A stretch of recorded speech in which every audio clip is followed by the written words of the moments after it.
നമസ്കാരം, ഭാരത് ലൈവിലേക്ക് സ്വാഗതം.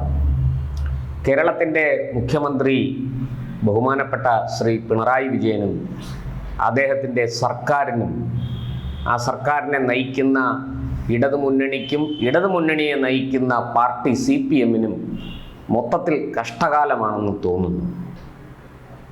വൈരുദ്ധ്യാത്മക ഭൗതികവാദത്തെ അടിസ്ഥാനപ്പെടുത്തി മുന്നോട്ട് പോകുന്ന കമ്മ്യൂണിസ്റ്റുകാർക്ക് ഈ കാലത്തിൻ്റെ നല്ലതും ചീത്തയും ഒന്നും ബാധകമല്ല. അവർ അതിൽ വിശ്വസിക്കുന്നില്ല എന്നാണ് പൊതുവേ നമ്മളൊക്കെ അറിയുന്നത്. പക്ഷേ നമ്മുടെ സിനിമയിലെ കുമാരപിള്ള സാറിനെ പോലെ രഹസ്യമായി തലയിൽ മുണ്ടിട്ട് അമ്പലങ്ങളും ആരാധനാലയങ്ങളും ഒക്കെ കയറി ഇറങ്ങുന്നവരാണ് അവരെന്ന് പരക്കെ ആക്ഷേപമുണ്ട്. അതൊക്കെ അവിടെ നിൽക്കട്ടെ. ഞാൻ പറഞ്ഞു വന്നത് സർക്കാരിന് മൊത്തത്തിൽ തിരിച്ചടിയാണ്, പ്രത്യേകിച്ച് കോടതികളിൽ നിന്ന്. കഴിഞ്ഞ ദിവസം നമുക്കറിയാം ദിലീപ് കേസിൽ എന്താണ് സംഭവിച്ചതെന്ന് എല്ലാവർക്കും അറിയാം. കൃത്യമായിട്ട് തെളിവുകളുടെ അടിസ്ഥാനത്തിൽ കുറ്റക്കാരെന്ന് കണ്ടെത്തിയ 6 പ്രതികളുടെ ശിക്ഷ ഇന്ന് വിധിക്കാൻ പോവുകയാണ്. അതേസമയം തെളിവുകളില്ലാത്തത് കൊണ്ട് തന്നെ ഗൂഢാലോചന കുറ്റം നിലനിൽക്കില്ലെന്നും ആ കുറ്റത്തിൽ പ്രതി ചേർക്കപ്പെട്ടിരുന്ന ദിലീപിനെതിരെ ഉള്ള തെളിവുകളൊന്നുമില്ല എന്നും കണ്ട് കോടതി അദ്ദേഹത്തെ കുറ്റവിമുക്തനാക്കി വിട്ടയച്ചു. സർക്കാരിന് വലിയ നാണക്കേടായി. പ്രോസിക്യൂഷന്റെ പരാജയം എന്നാണ് അതിനെ വിലയിരുത്തേണ്ടത്. ദിലീപ് അപരാധിയോ നിരപരാധിയോ എന്നുള്ളതല്ല. ഒരു കേസ് മുന്നോട്ട് കൊണ്ടുപോകുമ്പോൾ ഒരു പ്രതിക്കെതിരെ തെളിവുകളുടെ അടിസ്ഥാനത്തിൽ മാത്രമേ കേസ് ഫ്രെയിം ചെയ്യാവൂ. തെളിവുകളില്ലെങ്കിൽ ആ ആളിനെ പ്രതിയാക്കാൻ പോലീസ് തയ്യാറാകരുത്. ആ ഒരു രീതിയെ അല്ലെങ്കിൽ ആ ഒരു ശൈലിയെ തകിടം മറിച്ചതിനാണ് കനത്ത തിരിച്ചടി പിണറായി സർക്കാരിനും അദ്ദേഹത്തിൻ്റെ കീഴിലുള്ള ആഭ്യന്തര വകുപ്പിനും കോടതിയിൽ നിന്ന് ലഭിച്ചത്. ഇവിടെ ഇപ്പോൾ ഞാൻ പറഞ്ഞു വരുന്നത് അതൊന്നുമല്ല. സുപ്രീം കോടതിയിൽ നിന്നും വളരെ ശക്തമായ ഒരു തിരിച്ചടിക്ക് സ്വയം തയ്യാറായി നിൽക്കുകയാണ് പിണറായി സർക്കാർ. നമുക്കറിയാം, കേരളത്തിലെ സർവകലാശാലകൾ എന്ന് പറയുന്നത് സ്വയംഭരണ സ്ഥാപനമാണ്. അതിൻ്റെ ചാൻസലർ എന്ന് പറയുന്നത് കേരള ഗവർണറാണ്. അതിനെയൊക്കെ നിയന്ത്രിക്കാനുള്ള അല്ലെങ്കിൽ അതിന് ഫണ്ട് കൊടുക്കുന്നത് UGC ആണ്. കേന്ദ്ര സർക്കാരിൻ്റെ പണമാണ് അവിടെ വരുന്നത്. സംസ്ഥാന സർക്കാരിനും സ്വാഭാവികമായിട്ടും അതിൽ പങ്കാളിത്തമുണ്ട്. ഇവിടെ ആ സർവകലാശാലകൾ പക്ഷേ ഞങ്ങൾക്ക് തീറെഴുതി തന്നിരിക്കുകയാണ് എന്ന് CPM-കാരും LDF-ഉം പിണറായി സർക്കാരും അദ്ദേഹത്തിൻ്റെ കീഴിലുള്ള വിദ്യാഭ്യാസ മന്ത്രിമാരും ഒക്കെ വിചാരിച്ചാൽ എന്തു ചെയ്യും?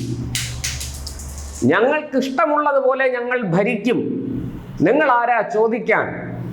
ഇതാണ് കമ്മിത്തരം, അന്തംകമ്മികളുടെ ഭാഷയാണിത്. ഇത് പക്ഷേ സ്വതന്ത്ര ഇന്ത്യയിൽ ഇനി വിലപ്പോകില്ല. ഇവിടെ ജനാധിപത്യമാണ് പുലരുന്നത്. നിയമവാഴ്ചയുള്ള രാഷ്ട്രമാണ്, നിയമവാഴ്ചയുള്ള സംസ്ഥാനമാണ് കേരളം. ഇവിടെ ജംഗിൾ രാജൊന്നും നടപ്പാകില്ല. അതിന് CPM-ഉം മറ്റേതെങ്കിലും ഒരു പാർട്ടിയും ശ്രമിച്ചാൽ അവർക്ക് കനത്ത തിരിച്ചടി കിട്ടുമെന്ന് തീർച്ചയാണ്. നമുക്കറിയാം, ഇന്ത്യയിൽ പല പല ജംഗിൾ രാജുകൾ കണ്ടതാണ്. ഇന്ന് അവരുടെയൊക്കെ ഗതി എന്താണ് എന്ന് നമുക്കറിയാം.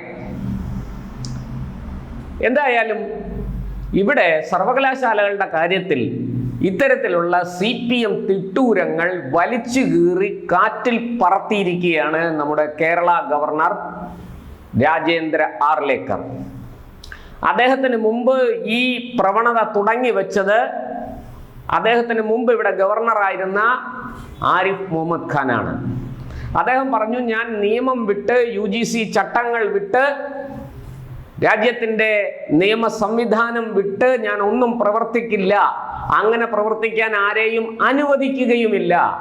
അന്ന് തുടങ്ങിയതാണ് പിണറായി സർക്കാരിന് ആരിഫ് മുഹമ്മദ് ഖാനോടുള്ള വിദ്വേഷവും വെറുപ്പും രോഷവും. ആരിഫ് മുഹമ്മദ് ഖാൻ 5 കൊല്ലം കാലാവധി പൂർത്തിയാക്കി അദ്ദേഹം ബീഹാറിലേക്ക് ഗവർണറായിട്ട് പോയി. തുടർന്നാണ് ഗോവക്കാരനായ ശ്രീ രാജേന്ദ്ര വിശ്വനാഥ് ആർലേക്കർ ഗവർണറായിട്ട് കേരളത്തിലെത്തിയത്.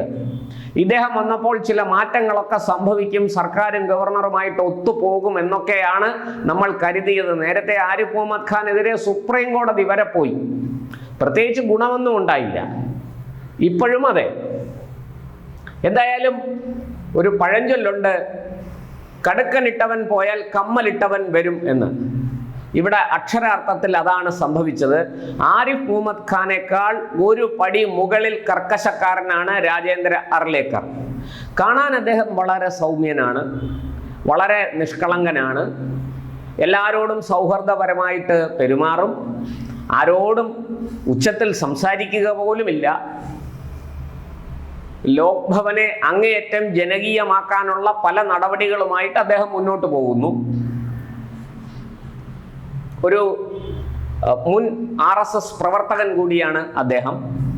അതിൽ അഭിമാനിക്കുന്ന ആളാണ് അദ്ദേഹം. ആ അദ്ദേഹവും ഇവിടെ വളരെ കൃത്യമായിട്ട് പിണറായി സർക്കാരിനോട് ആദ്യമേ തന്നെ പറഞ്ഞു, നിയമം വിട്ട് ചട്ടങ്ങൾ ഉപേക്ഷിച്ച് തന്നിഷ്ടപ്രകാരം പ്രവർത്തിക്കാൻ ഞാൻ തയ്യാറല്ല. ഈ രാജ്യത്ത് നിയമവാഴ്ചയുണ്ട്, ഭരണഘടനയുണ്ട്. ഈ സർവകലാശാലകളുടെ കാര്യത്തിൽ പ്രത്യേകിച്ചും UGC ചട്ടങ്ങളുണ്ട്.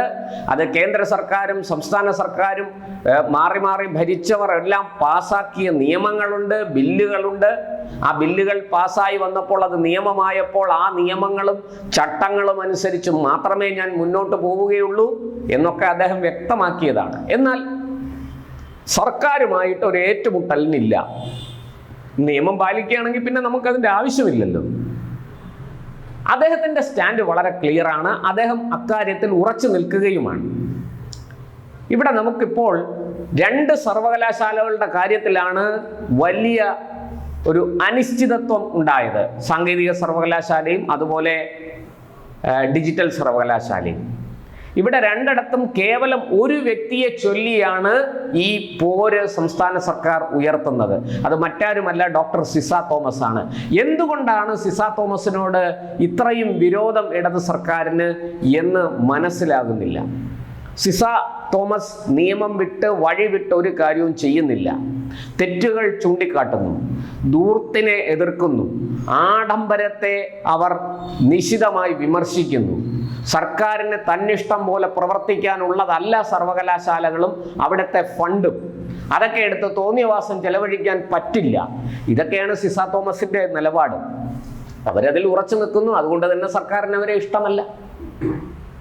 ഈ കുട്ടി സഖാക്കൾ, SFIക്കാർ സർവകലാശാലകളിൽ കാണിച്ചു കൂട്ടുന്ന എന്ത് വൃത്തികേടും അംഗീകരിക്കണം. അത് നടക്കില്ല, സിസ തോമസ് പറഞ്ഞു. അതാണ് ഈ സെർച്ച് കമ്മിറ്റി കൊടുത്ത ലിസ്റ്റിൽ 2 ലിസ്റ്റിലും സിസ തോമസിന്റെ പേര് വന്നിട്ടും ആ പേര് ഒഴിവാക്കി സിസ തോമസിനെ മാത്രം നിയമിക്കാൻ സാധിക്കില്ല, ബാക്കി ആരെ വേണമെങ്കിലും നിയമിച്ചോളൂ എന്ന നിലപാട് പിണറായി സർക്കാർ എടുത്തത്. നോക്കൂ, ഈ വ്യക്തി വിരോധവും വ്യക്തിപരമായ വൈരാഗ്യവും തീർക്കാനുള്ളതാണോ സർവകലാശാലകൾ, അവിടുത്തെ ഭരണം? നമുക്ക് സർവകലാശാലകൾ നമ്മുടെ കുട്ടികളുടെ അക്കാഡമിക് നിലവാരം ഉയർത്താനുള്ള, അവരെ നാളത്തെ പൗരന്മാരാക്കി തീർക്കാനുള്ള, വ്യക്തിത്വമുള്ളവരാക്കി തീർക്കാനുള്ള കളരികളാണ്, പാഠശാലകളാണ്. അതിനെയൊക്കെ മറന്നുകൊണ്ട് മുക്കാചക്രത്തിന്റെ ഗുണ്ടകളെ സൃഷ്ടിക്കാനാണോ സർക്കാർ ഉദ്ദേശിക്കുന്നത്? അതാണോ സർക്കാരിന്? കൊട്ടേഷൻ ടീമുകളെ ഉണ്ടാക്കിയെടുക്കലാണോ, കൊടിസുനിമാരെ ഉണ്ടാക്കിയെടുക്കലാണോ ഈ സർക്കാരിന്റെ ഉദ്ദേശം? അതിനാണോ ഈ സർക്കാർ ഇത്രയേറെ പരിശ്രമിച്ച് ലക്ഷങ്ങൾ ചെലവഴിച്ച് സുപ്രീം കോടതി വരെ പോയിരിക്കുന്നത്? മനസ്സിലാകുന്നില്ല, ഒട്ടും മനസ്സിലാകുന്നില്ല. കഴിഞ്ഞ ദിവസം ഗവർണറെ സോപ്പിടാൻ, ഗവർണറെ തങ്ങളുടെ വരുതിയിലാക്കാൻ 2 മന്ത്രിമാർ കച്ചകെട്ടി ലോക് ഭവനിലേക്ക് പോയി നാണം കെട്ട് തിരിച്ചു വന്നു. ഡോക്ടർ സിസ തോമസിനെ നമുക്ക് എങ്ങനെ ഒഴിവാക്കാം, ബാക്കി അങ്ങ് പറയുന്നതെല്ലാം ഞങ്ങൾ അനുസരിക്കാം എന്നായിരുന്നു മന്ത്രിമാരുടെ വാദം, ആവശ്യം. ഗവർണർ വഴങ്ങിയില്ല. അദ്ദേഹം ചോദിച്ചു, എന്തുകൊണ്ട് മുഖ്യമന്ത്രി വരുന്നില്ല? ഗവർണറെക്കാൾ താഴെയല്ലേ മുഖ്യമന്ത്രി പ്രോട്ടോകോൾ അനുസരിച്ച്? എന്തുകൊണ്ട് ഗവർണറെ കാണാൻ മുഖ്യമന്ത്രി വരുന്നില്ല? ഈ കാര്യം ചർച്ച ചെയ്യുന്നില്ല? ഞാൻ കൊടുത്ത കത്തുകൾക്കൊന്നും മറുപടി തന്നിട്ടില്ലല്ലോ സർക്കാർ. ഞാൻ ആവശ്യപ്പെട്ട രേഖകളൊന്നും തന്നിട്ടില്ലല്ലോ. പിന്നെ എന്തിന് ഞാൻ നിങ്ങൾ പറയുന്നത് കേൾക്കണം? വളരെ ശരിയല്ലേ അദ്ദേഹത്തിൻ്റെ ചോദ്യം? ഇവിടെ സംസ്ഥാന സർക്കാർ, പിണറായി വിജയന്റെ നേതൃത്വത്തിലുള്ള സംസ്ഥാന സർക്കാർ വിചാരിച്ചിരുന്നത് കേന്ദ്രം ഇപ്പോഴും ഭരിക്കുന്നത് കോൺഗ്രസ് ആണ്, അതുകൊണ്ട് ഞങ്ങൾ വിചാരിക്കുന്നതെല്ലാം നടക്കും എന്നാണ് അദ്ദേഹം ധരിച്ചിരുന്നത്. അത് പാടെ തെറ്റിപ്പോയി. കേരളം ഭരിക്കുന്നത് ആമ്പിള്ളരാണെന്ന് നിങ്ങളുടെ കൂട്ടത്തിലുള്ളവർ തന്നെ പറഞ്ഞിട്ടുണ്ട്. സി ദിവാകരനെ പോലെയുള്ള കമ്മ്യൂണിസ്റ്റുകാർ തന്നെ പറഞ്ഞു കേരളം ഭരിക്കുന്നത് ആൺകുട്ടികളാണ്, പഴയതുപോലെ കോൺഗ്രസ്സുകാരല്ല എന്ന് വളരെ കൃത്യമായിട്ട് പറഞ്ഞിട്ടുണ്ട്. അത് ഇടയ്ക്കിടയ്ക്ക് ഓർക്കുന്നത് നല്ലതാണെന്ന് എനിക്കും തോന്നുന്നു. ഇവിടെ ഇപ്പോൾ പന്ത് സുപ്രീം കോടതിയുടെ കോർട്ടിലാണ്. സെർച്ച് കമ്മിറ്റിയോട് സുപ്രീം കോടതി നിർദ്ദേശിച്ചിരിക്കുന്നു, നിങ്ങളുടെ പട്ടിക ഡിസംബർ 17-ാം തീയതി സമർപ്പിക്കണം. 18-ാം തീയതി വൈസ് ചാൻസലറെ സുപ്രീം കോടതി പ്രഖ്യാപിക്കും. സുപ്രീം കോടതിക്ക് അതിനുള്ള അധികാരമുണ്ട്. ഇവിടെ സംസ്ഥാന സർക്കാരും ഗവർണറും രണ്ട് തട്ടിലാണ്. സംസ്ഥാന സർക്കാർ ഗവർണറുടെ വാദങ്ങൾ ഒട്ടും തന്നെ ചെവിക്കൊള്ളുന്നില്ല. അദ്ദേഹം ചാൻസലർ കൂടിയാണ്. ചാൻസലർ കൂടിയായ ഗവർണറെ അപമാനിക്കുന്ന വിധത്തിലാണ് സംസ്ഥാന സർക്കാർ പെരുമാറുന്നതെന്ന് ആരെങ്കിലും ആക്ഷേപിച്ചാൽ അവരെ നമുക്ക് കുറ്റപ്പെടുത്താൻ കഴിയില്ല. അതുകൊണ്ട് തന്നെ സുപ്രീം കോടതി ശക്തമായ ഒരു നിലപാടെടുത്തു എന്ന് മാത്രമല്ല, പോകുന്ന പോക്കിൽ പിണറായി വിജയൻ സർക്കാരിന്റെ തലക്കിട്ടൊരു നല്ല കൊട്ടും കൊടുത്തു. ഈ ഗവർണർ ഇത് സംബന്ധിച്ച് അയച്ച കത്ത് മുദ്ര വെച്ച കവറിലാക്കി പിണറായി സർക്കാർ സുപ്രീം കോടതിയിൽ സമർപ്പിച്ചു. കത്തൊക്കെ വാങ്ങി അവിടെ വെച്ചു, ഒന്ന് തുറന്ന് നോക്കുക പോലും ചെയ്തില്ല സുപ്രീം കോടതി. എനിക്ക് തോന്നുന്നത് 18-ാം തീയതി VC-മാരെ നിയമിച്ച ശേഷമായിരിക്കും സുപ്രീം കോടതി ആ കത്ത് ചിലപ്പോൾ പരിശോധിക്കുക. ആ കത്തിന് എന്ത് പ്രാധാന്യം സുപ്രീം കോടതിയുടെ അടുക്കൽ എത്തുമ്പോൾ? സുപ്രീം കോടതി കാര്യങ്ങൾ വ്യക്തമായിട്ട് പറഞ്ഞതാണ്. അതിനനുസരിച്ച് പെരുമാറുന്നതിന് പകരം ഈ വെറുതെ ഉടക്കുണ്ടാക്കി വെടക്കാക്കി തനിക്കാക്കാൻ നോക്കുന്ന ഈ CPM തന്ത്രമുണ്ടല്ലോ, അത് ഫലിക്കില്ല എന്ന് ഒരിക്കൽ കൂടി തെളിഞ്ഞിരിക്കുകയാണ്. വെറുതെ സുപ്രീം കോടതിയിൽ പോയി സമയം കളഞ്ഞ് അനാവശ്യമായിട്ട് ലക്ഷക്കണക്കിന് രൂപയും കളഞ്ഞ് വെറുതെ സമയം പാഴാക്കുകയാണ്. കുട്ടികളുടെ ഭാവിയെ വെച്ച് കളിക്കുകയാണ്, അത് അവതാളത്തിലാക്കുകയാണ് ഈ സർക്കാർ.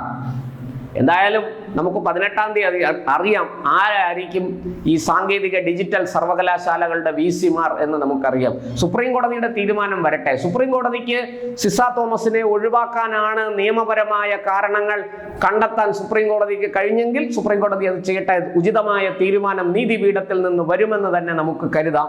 കാരണം നീതിപീഠം നിയമം വിട്ട് ഒന്നും ചെയ്യില്ല. പരമോന്നത നീതിപീഠമാണ് സുപ്രീം കോടതി. നമുക്ക് എല്ലാവർക്കും അതിൽ അഭിമാനവുമുണ്ട്. എന്തായാലും പിണറായി വിജയൻ സർക്കാരിന്റെ മർക്കട മുഷ്ടി ഒരിക്കൽ കൂടി തോറ്റിരിക്കുന്നു.